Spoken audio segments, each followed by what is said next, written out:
Oh, Good afternoon, Frank. good afternoon, Professor Spore. Another eventful week. I'll say. I think we can't avoid talking about Charlottesville, and now, of course, this afternoon the events in Barcelona. But they're obviously very different types of event, and so it'll give us two particularly interesting, I think, views of what's going on in the world at the moment. I found the Trump's comments, the president's comments on what happened in Charlottesville very interesting because obviously I disagree with the way he did it and agree with all the criticism. However, one could say, insofar as he got his facts right, which of course there's some question about that, but insofar as he got his facts right, he was talking about it as a social scientist instead of as a politician. Trying to understand why things were happening the way they were happening. Why things were happening the way they were happening, and how they came to happen that way, and what they could be leading to. So I mean, this business about moral equivalence, which is completely unsupportable, I think, but nevertheless, there were two groups of people there who were both protesting against something, and there's more and more of this sort of thing going on,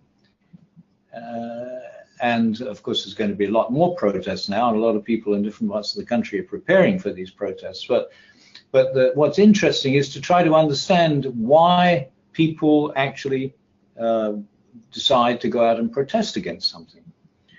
And I think that what motivates people to do things like that is not completely different from what motivates people to do the sorts of things that they've done in London and Paris and now Barcelona. For some reason, which of course is certainly not justifiable, but some reason that we have to try to understand, they're doing something which doesn't make social sense. What's interesting about our species is, and what's made us the dominant species in the world, is that we collaborate more than any other species does, and as the opportunities get better, we collaborate more and more. And so every opportunity for more people to interact, we jump at. And so Facebook is the most successful thing so far in that way. But what's going on in globalization, I think, is that more and more is happening where people aren't sure where they fit in and what they can collaborate with, and they need to find something new. Because until not so long ago, or certainly within our lifetimes, it was very simple to know what you belonged to, and therefore it was easy to know how you should behave. And in fact, that's what culture is all about. It's the way groups of people work out in day-to-day interaction what to expect from each other. And now that's not clear anymore, because so many of us don't feel we belong to anything like that. Obviously, I belong to the campus community of the University of Pennsylvania. Mm-hmm. But if you think that that's not really quite the same sort of thing, which it isn't, it's difficult for me to find something else that I belong to. Mm-hmm. So where are the standards? The standards aren't there anymore. And that's, I think, something that hasn't been talked about in globalization. And I think it's going to become a bigger and bigger problem. Because especially, I mean, to some extent, the nation state has provided the standards, but we also can all see examples of that failing to work in the way that it used to work. And we have absolutely nothing else in mind, or nothing else that's being worked on at the moment or being proposed that is as large as the nation state or larger. And we need some things larger, which will give people a sense not only of what they belong to, but the sense that they really do belong to it. And by belonging to it, they know how to behave. They know what, so that they will know what to expect from the other people who belong to the same thing. We've glancingly talked about this in the past. All right. So, yeah. So why don't you, if you could, try to translate that into what happened in Charlottesville? Who was on which side? Well, you had two groups of people. Both groups, by the way, had permits. All right. One group was protesting the taking down of the statue. The other group was protesting or advocating white supremacy, Nazism, etc. So they both had the right to be there. But these were the grounds for Trump saying what he said. Mm-hmm. And both groups were looking for something to belong to.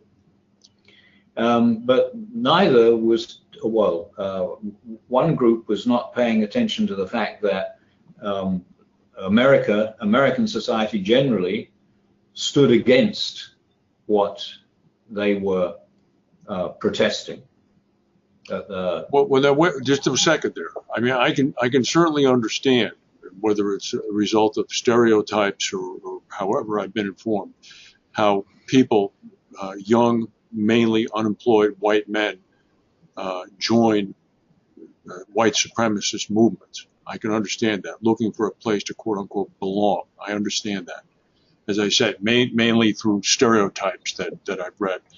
But the other side, which I think was initially motivated by an idea to remove the symbol of the Confederacy, of Robert E. Lee, who, after all, his tactics are taught at West Point. Right? I mean, he was a graduate of West Point. I suppose nominally he could have been considered a traitor, but he was allowed to live out his life comfortably. But nevertheless, I think what occurred is that the people who came to protest the removal of the statue amplified in size in terms of the crowd once they realized the threat posed by the Nazis and the white supremacists. So there were distinct two different groups of people belonging, and that's what I'd like to explore a little bit.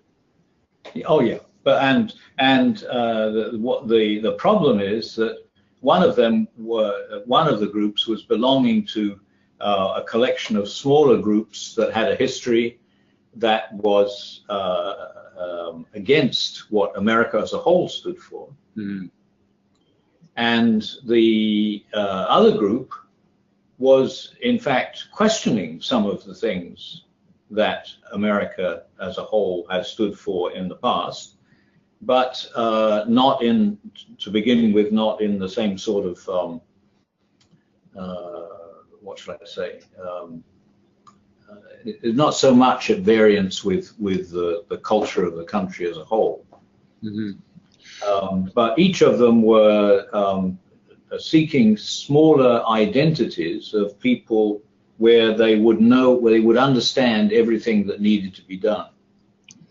I see your point, and I'll agree with that and indicate as well that I do think you're onto something, because certainly in the United States, since the advent of Trump, people who have not protested before are protesting. People who have not become politically involved are becoming politically involved. And I think that's, if you equate Trumpism with part of this whole thrust of globalization and increased interconnectedness that has given rise to him, I think people are responding in a reactionary manner, saying, well, wait a minute, if this is the tidal wave, if this is the government, if this is the president now, then I need to find a distinct social group to harbor myself within. so that I too can have a place to be taught how to act, as your phrase. And I think that's going to increase. So much has been going on to an increasing extent in the last couple of years that is different from what was normal experience before. So that I mean, when has it ever been like this in America, where people actually were against the current president? And a lot of people just don't know what to do about it. Well, not since 1968, 69, 70. No, yeah, people don't remember. But it was very different then from what it is now. Then, yes. And part of the reason is that the election worked very differently this time from the way it's worked in the past, because the way the people that won the election were people who would not. I mean, the people who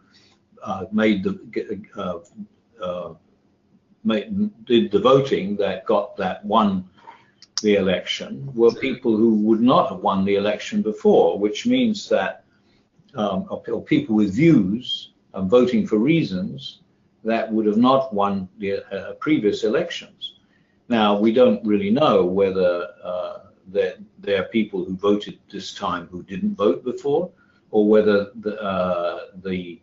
there are things going on in the society that made them do it differently this time from what they would have done before. I think that's the more likely thing, that people in the past knew how to vote because they did what they were expected to do. They knew what was expected of people in their sort of situation in their part of the country, their part of the society. And now that's not clear to them anymore, because they feel that the society, they're not really part of it in the way they were before.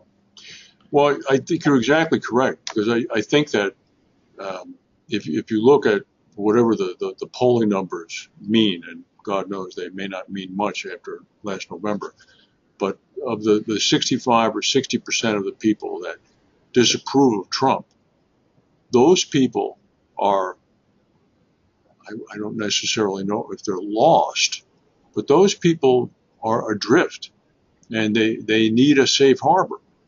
And I think that those are the groups that we're going to continue to see explode in terms of protests, public protests. And I guess what my concern is to the extent that this one very militant core of white supremacists, or whatever you want to classify them as, who are part of the 35% which support Trump, to the extent these people can exhibit some organizational skills, and they seem to be well organized, over that 35% group that still support Trump. I mean, this is not going to be a pretty resolution. The problem is that however good anybody's organizational skills are, their skills for organizing smaller numbers of people than the numbers that now need to be organized. And this is, I think, and that we've said this before, I think that one of the biggest problems, perhaps the biggest problem in globalization, is the numbers of people that are coming together and have to understand each other. And of course, no attention is being given to this. Nobody's seeing it in this way. And that's really what we need to try to do, is to make people much more aware of this type of problem. But I do think, and maybe you could opine on this, if the president continues the path he seems to have chosen, continuing to foment divisiveness, that's going to sharpen the differential between the two groups, and it's going to leave that 60 to 70% group with increasingly no alternative but to publicly protest, to publicly make their voices heard as they seek some sort of safe harbor and refuge. What will happen then? Well, I'm afraid I have no idea what's going to happen in the next 3.5 years. I think we've got to think in a longer term than this, because I think that the current president's policies and behavior are completely unpredictable. I mean, every week he does something that is different from what we would expect him to do. Yeah, but you could argue in some ways, though, Brian, that he himself is a product of globalization. Him being the president is a product of. Well, that's true. Yes, yes. And of course, we've no idea what's going to come next. And for all we know, we may be dealing with President Pence before the end of this current 4-year period. Mm-hmm. No, I think that there has to be some sort of leadership, and it no longer has to be national. There has to be something going on in the world that makes people feel that something worthwhile is happening. And of course, at the moment, we've got Vladimir Putin, we've got Xi Jinping, we've got various other people and of course now there's this new problem between India and China. Any part of the world you look at, it looks as though things are deteriorating rather than coping. And there's nobody on the horizon who might stand out for a larger public than what he's immediately responsible for. So it's very difficult to be optimistic at the moment, or at least it's very difficult. I'm a congenital optimist, but it's difficult to find actual grounds to justify my optimism at the moment. Well, this is a sad day indeed to hear you say that, but I understand your points. So, well, hopefully when we speak next week, you'll have found some evidence of. We'll see if we can find something for next week. We'll look very hard and close. All right. Thank you, Professor. All right.